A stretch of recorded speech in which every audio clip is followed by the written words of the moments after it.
Bharata first. Well, there has been protests that have erupted in several states across the country over the remarks made by the suspended BJP spokesperson Nupur Sharma on Prophet Muhammad. Demonstrations were carried out in Delhi, Uttar Pradesh, Telangana, Jharkhand, and West Bengal, amongst other states, after Friday prayers. The protesters carried out placards demanding Nupur Sharma's arrest. Incidents of stone-pelting and violence, large-scale violence, were reported in several states as protesters clashed with police. In this edition of Big Picture, we will analyze the need for such protests and what kind of problems do they pose for the administration and police. Joining me on the program today are Dr. Vikram Singh, former Director General of Police, Uttar Pradesh, and Mr. S. Lakshminarayanan, former Chief Secretary, Madhya Pradesh, and former Home Secretary, Government of India. Thank you to both my guests for joining me on this edition of Big Picture. Mr. Lakshminarayanan, let me start the program with you first. You know, these protests have erupted ever since a politician came on live television and made comments against, the Prophet. We've seen protests take an ugly turn in several of the states as well, and they don't seem to be abating. The protesters seem to want their pound of flesh. The administration is facing a lot of problems as a result of these protests. How would you look at this entire issue?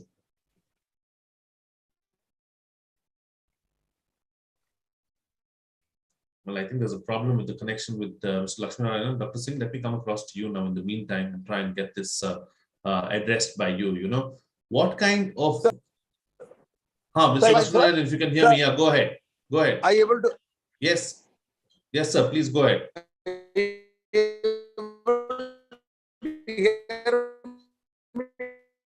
Now?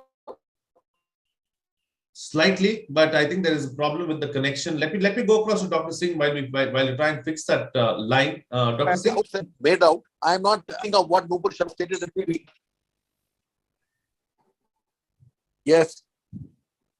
Let me come back to you, Mr. Lakshminarayanan. Let me just get this across to Dr. Singh and come back to you. Dr. Singh, how would you look at this entire issue and what kind of challenges it poses really as far as the administration is concerned? I'm extremely concerned about the turn of events that have happened, and I blame everybody who has been a part of the larger picture. To begin with, the TV channel, the TV anchor, the participants, the disclaimer does not do any service.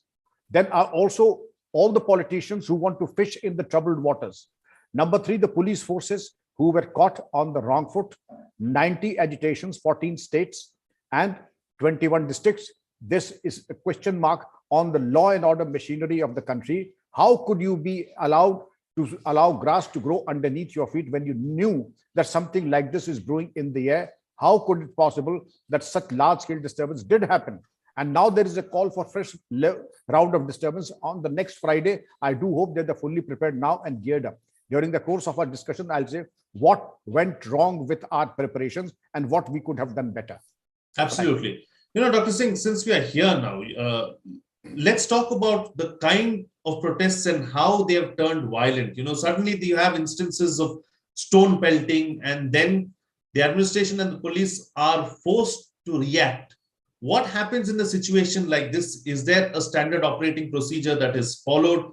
How do the cops really deal with the situation turning violent so quickly, and to ensure that it doesn't go further beyond control? What is done? Frank, number one, that you've put a very pertinent question. I'd like to answer it as follows. There's a very elaborate process, and indeed it is very difficult to be taken by surprise and to be caught on the back foot. In the first place, there are three reasons where the police need to work and reinforce. First, preparation. Second, preparation. And the third, preparation. It is said in the uniformed forces that the fate of the battle is decided even before the first bullet is fired by the preparation and the background training of the quartermaster, meaning thereby what training and what preparation have you done? Have you got quality and actionable intelligence? No. Have you rehearsed the anti-riot drill? No. Have you rehearsed or even taken pains to go through the internal security scheme? No. This is the Bible, the holy book of all law enforcement officers. If you choose to distance yourself from everything, then of course you will be like Alice in Wonderland when there's a crisis. The third, actionable intelligence is such that we police officers, as I said in one of the shows, we are supposed to smell of gunpowder and not of cologne. We have been accustomed to air conditioning and the comforts. These creature comforts have absolutely crippled the efficacy of the ground level policing. When sub-inspector and SO start moving around in air-conditioned cars, I think that is courting the recipe of the. You're supposed to be on the streets. You're supposed to meet people. You're supposed to have the elderly. You're supposed to have community policing experiment to get to the pulse of the people. It's good to have iPads. It's good to have tablets. It's good to have computers, but they will not ultimately come to of any help unless you have face-to-face interaction with the people. See what is bugging them. See what is troubling them. See what is agitating them, and take remedial and precautionary measures before it's too late, as it happened in all the cases. Now, my concerns are rehearsals, anti-riot drills, and when the anti-riot drills happen, there's a drill. You just don't start, as it happened in Ranchi, start aiming and shooting. This is just not expected. You're supposed to warn, and not one, not but thrice. बलवाइयों भाग जाओ, भाग जाओ, भाग जाओ, वरना तुम्हारे ऊपर tear gas चलाया जाएगा. नहीं भागते, बलवाइयों भाग जाओ, भाग जाओ, भाग जाओ, वरना तुम्हारे ऊपर वाटर कैनन चलाई जाएगी. नहीं भागते, बलवाइयों भाग जाओ, भाग जाओ, भाग जाओ. सामने बलवाई 50 गज, aim, और then you say rubber bullet, कमर के नीचे, not above the waist, rubber bullet, कमर के नीचे. Then I would tap a particular constable so that the crowd does not know who is firing. Otherwise, the crowd will settle the scores after that.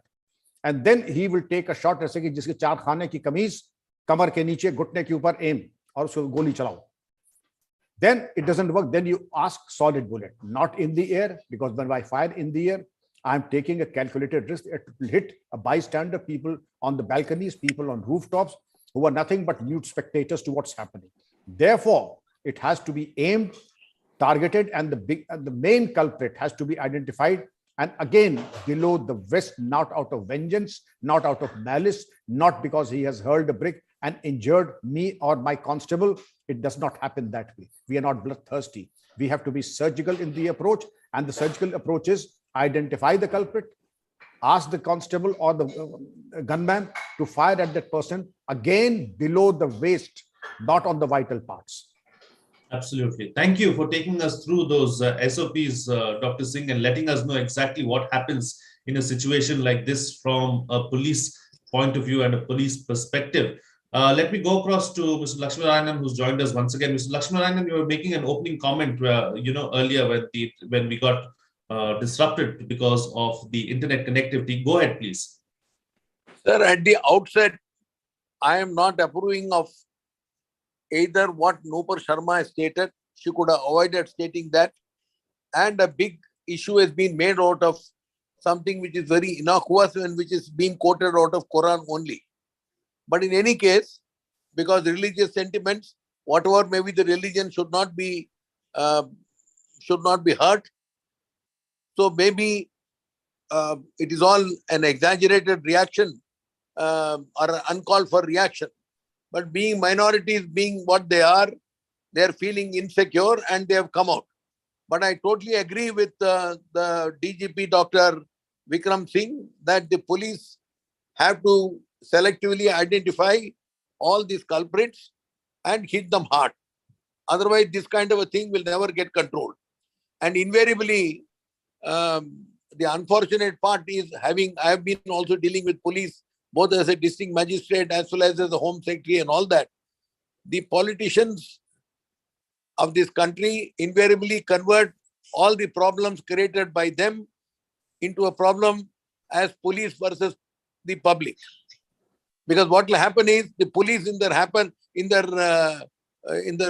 call of duty would hurt a few people, either during firing or as it happened in Ranchi, one or two will get killed, and the whole issue will turn against the police, even though the police has been just doing their job. But notwithstanding that, I personally feel this has to be dealt with very sternly. Otherwise, in a country where already we have got so many problems, this will become an uncontrolled issue. Absolutely. Absolutely. Dr. Singh, coming back to you now, I'm going to go into specifics and look at how things have been dealt with in different places. As an example, I'm going to take Uttar Pradesh, your state, as well as West Bengal. Now, in Uttar Pradesh, there are allegations that excessive force was used, and the use of bulldozers and selected targeting. Whereas in West Bengal, on the other side of the coin, it is said that the rioters were allowed to run amok, and the administration did not do anything to control the situation. How would you look at these two extremes? Very good question, Mr. Frank. I would say that if UP is North Pole, West Bengal is South Pole. The two extremes of the situation. First, let us discuss West Bengal, a free run being given to the rioters and not even an indication of anybody taking, and what to talk of taking action, no indication of anybody taking any action whatsoever, giving them an absolutely free run and then a free for all atmosphere. That is one extreme. Then we come to Uttar Pradesh, where the police were at the receiving end in Kanpur on the 3rd, and also subsequently in Prayagraj and elsewhere, they were also on the receiving end. How? Brick batting, Molotov cocktails, incendiary bombs, catapults, and setting on fire of public buildings and also government buildings. The police action was delayed because probably, as I said before, actionable intelligence was not available. Had it been available, they would have rooftop duties, they would have pickets, armed pickets, so as to ensure area domination. Nothing like that was there. No preventive arrest, not a single preventive arrest being made in spite of being in the backdrop of such disturbances, which is indicative of two things: no actionable intelligence and also no preemptive arrest. What to talk of no preemptive arrest? Also no action under preventive sections of taking bonds for keeping good behavior. Otherwise, 100 people in every such sensitive districts are subjected to preventive action, preventive arrest, and taking bonds for good behavior. Then what happened during the course of rioting? Minimum use of force. To that extent, it seems to be okay. But the vandalism and the violence that happened subsequently is indicating of the poor control of the situation. Then we come to the bulldozing part. Bulldozing is a very questionable. If done within the ambit of law, it is perfectly acceptable. Now, what is acceptable within the ambit of law? Like any use of any weapon, AK-47, it has to be within the confines of law, not beyond. Then it becomes murder or manslaughter. Using of the bulldozer indiscriminately you can be charged of wanton destruction of property. In this case, I would say that where an encroachment is there, where there is no question of any dispute, like an encroachment on a PWD land, army cantonment, in police lines, or maybe you say in any government land, that of course would say that you've given a notice that your construction is on a government land, you are given notice to vacate it. Otherwise, the demolition will happen after 24 hours. Please remove your things and clear the area. Then the demolition, this is perfectly in order. No judicial intervention is required. Case 2, where all channels of appeal have been exhausted, starting from the SDM right up to the commissioner. And also if there is a court proceedings, all channels have, then demolition can happen. Demolition cannot happen whimsically on a knee-jerk, without any documentation, without prior notice, and without giving due notice. That cannot happen. So if these precautions are taken, Frank, then I feel that the demolition is justified. Otherwise, there's many questions will be raised, and already there's writ petition not only in the Allahabad High Court, but also in the Supreme Court against the demolition. I do hope they have covered themselves legally, because in the Prayagraj demolition, it is said notices were served by backdating them. One notice was given on 10th of May, backdated. Another notice was given on the 10th of June, backdated. Another notice was pasted on 11th, backdated. Backdating is totally unacceptable. And if there's a fair inquiry, one gets exposed rather soon.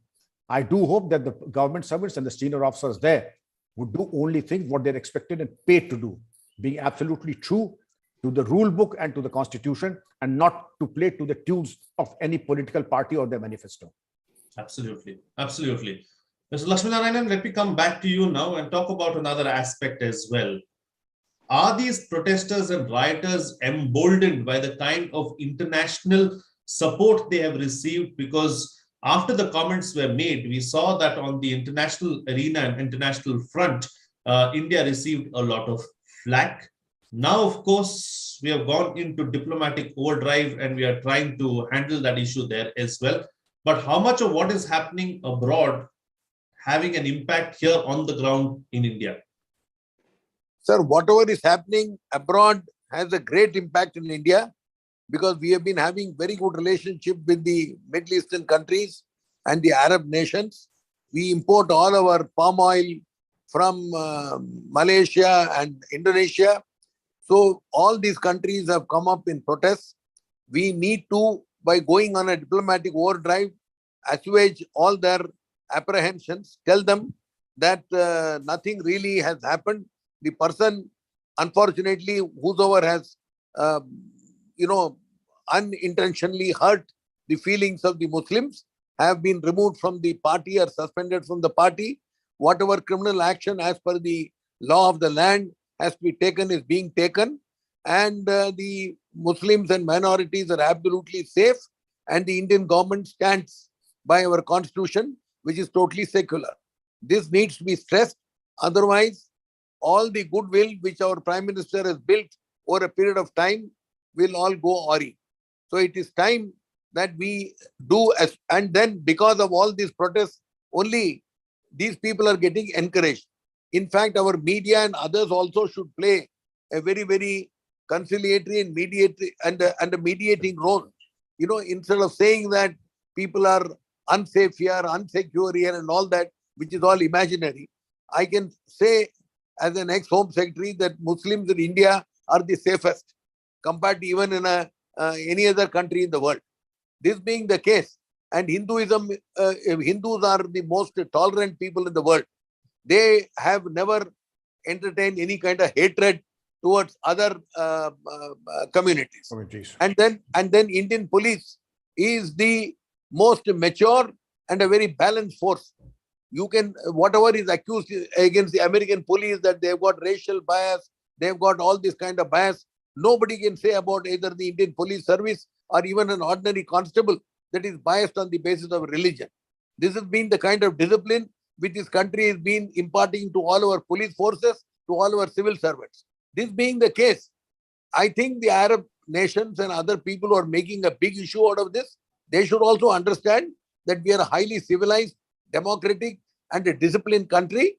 This is a small issue which should not have happened, which unfortunately has happened, and whatever needs to be done is being done, and douse this matter once and for all. Absolutely. Dr. Singh, coming back to you now. So what next really? Because the protests don't seem to be abating anytime soon. It seems like, the protesters also have decided to take this particular issue home, especially. I'm going to connect this now to the farm laws. And we saw extensive protests with regards to the farm laws, and the government finally had to cave in and give in. It seems like that is the strategy this time around as well, and we are heading in that direction. So what do we need to do next? Now, Mr. Frank, comparison should be between comparables. That was a political and a very smart and an astute move. Here, I feel denial would pay political dividends to every conceivable political party in the country. I'm sorry, but I'm rather brutal when I give my observations, because I find that all the political parties seem to be fishing in troubled waters. Nobody seems to be concerned about what is proper, what is legal, what is appropriate, or what is even moral. Forget about political morality. In any case, is a myth. But I'm more concerned. Police action is a consequence which is best avoided. Police cannot be the remedy for such situations created by politicians for their own political advantages, but the police consequence should come at the last. Who is to intervene? Our politicians should intervene and give a healing touch. Our religious gurus should give a healing touch. The administration should come out with community outreach programs and community policing experiments. Firing a gun is the easiest thing on the planet, but it will have far-reaching ramifications and consequences, and best avoided, because the consequences and the injury and the insult inflicted by police action will not go for decades and decades together. Therefore, it is best avoided. I, as an Indian and ex-police officer, would say that healing the wounds and the angst is the best solution. And again, as Mr. Lakshminarayanan sir had said, as Bismarck had also said, write politely, speak diplomatically. One observes the rules of politeness even in the declaration of war. Nobody has a right to speak in a disparaging manner, irresponsibly, in respect of anybody's veneration, faith and religion or religious book. And if it does happen, it is the painful duty of the channel and the anchor to come down like a ton of bricks. And if they don't, I feel it's a fit case against the channel and the anchor. Absolutely. Absolutely. All right, gentlemen, time to get quick closing comments now with the best way forward, starting first with you, Mr. Lakshminarayanan. I totally agree with my esteemed colleagues' observations. Unfortunately, the police has been dragged in. As I told you, this is a problem created by politicians, should be solved by politicians. But invariably, unfortunately, in this country, everyone tries to turn the problem created by them into a problem as to police versus public. This is not a problem created by the police, and police is just doing the job. And that too, I think, under immense pressure and immense constraints, they are still showing utmost calm and they are using minimal force. You should understand that he is also a human being. He has also got a family. People are stoning at them. People are sort of abusing them. People are, sort of blaming them for no reason. It is not a policeman who has passed any such comment which is disparaging. It is not the policeman who is responsible for what is all this happening all over. Anyway, the government has now gone on overdrive. They should assuage, but one should also understand as very senior intellectuals that there is also an oil politics in this. Our efforts to import Russia from Russia the oil with the ruble payment is also upsetting a lot of Middle East nations, because the quantum of oil we'll be taking from them will come down substantially if this experiment succeeds, in spite of all the sanctions. This is also worrying them. So there is some oil politics also behind this politics already created. So all this, I would say, the earlier it is solved, the better. Earlier it is doused, the better. I hope better sense will prevail in all quarters and we'll find peace. Absolutely, absolutely. And Dr. Singh, close the show for us with your concluding remarks. Thank you. All of us need to understand that Muslims and Hindus have to coexist in India. This is the beauty of Indian culture and civilization. 2, police action is not the solution to this problem. The elders of society and the community outreach is no longer an option, it's a compulsion. And also, all of us must need to rise and identify, not only identify, but name and shame all those who are trying to fish in troubled waters and have a communal divide, which may be in their interest, but is not in India's interest. Thank you. Absolutely. All right, gentlemen, we'll have to leave it at that. Thank you so much for joining me on the program and sharing your perspectives on this very important issue and some very important points raised by both the panelists about where we are headed, what needs to be done really as far as this particular issue is concerned. Thank you to Dr. Vikram Singh and Mr. S. Lakshminarayanan as well. All right, what the takeaway from this discussion is that what's happening on the international arena definitely seems to have an impact and an effect on what's happening on the ground in our country and across the states. The protests, of course, are a legitimate way for people to come out and portray what they are feeling. But taking it up a notch and taking it to the next level and bringing out violence is unacceptable, and it has to be nipped in the bud. The protests have taken a violent turn in several of the states, and that is unfortunate. The police, of course, have SOPs to follow, and that's what they are doing at the end of the day. If anyone has committed any wrong from the administrative point of view and perspective, the law should take its own course, and an example needs to be made of anyone who is erring. It's an extremely sensitive issue because foreign nations are involved. Don't forget the angle that Mr. Lakshminarayanan was talking about as well, about how India is trying this experiment of getting oil from Russia, paying rubles, and how oil politics is being played out on a global arena as well. And then there's the other angle as well about the United States, because the United States has been talking about human rights violations, minorities issues for a long time now. And several analysts have also spoken about how the United States has a big role to play with regards to how India has been pulled up with regards to this particular Prophet Rao issue. Before I go, let me share a message with you as well. Just listen to this. Cracking UPSC CSC is like running a marathon. To get across the line, you need the right guide and training partner. Look no further than Bharata Knowledge Center. your one-stop destination for all your competitive exams needs. Classes by the best names and subject matter experts in the field. Courses designed to address all aspects of the challenges at hand. Highly affordable courses priced at less than 150 rupees. Register now at kc.bharatafirst.com or download the Bharata First app now. Avail discounts of over 90%. Happy learning. So that's it, of course. And once again, let me remind you to like the video, subscribe, hit the bell icon, and share the content as well so that more people get to know about Bharata First.